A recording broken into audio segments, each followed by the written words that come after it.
వంకాయ ఉల్లి కారం తయారు చేసుకుందాం. కావాల్సిన వంకాయలు, ఉల్లిపాయలు, తెల్లగడ్డలు, జీలకర్ర, ఉప్పు,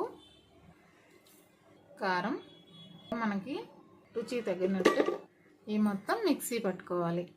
ఈ వంకాయ లోపలికి కారం పెట్టుకోవాలి. సింపుల్గా ఈజీగా తయారు చేసుకోవచ్చు. ఈ వంకాయలు అయితే త్వరగా ఉడికిపోతాయి. ఆయిల్ వేసి వంకాయలని అటు సైడ్ తిప్పాలి. 2 సైడ్లు ఉడికితే బాగుంటుంది.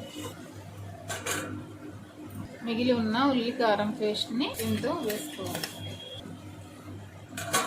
ఇది త్వరగా కుక్ అయిపోద్ది. ఈ వంకాయలు మా గార్డెన్లో పండివే. వీలున్నంత మటుకు అందరూ కనీసం ఆకుకూరలైనా ఇంట్లో పండించుకొని తినండి. కొంచెం ఉడకనివ్వాలి. మూత పెట్టేస్తే మగ్గిపోతుంది. ఆయిల్ పైకి తేలే వరకు కుక్ చేసుకోవాలి. పైన కొంచెం కొత్తిమీర చల్లుకోవాలి.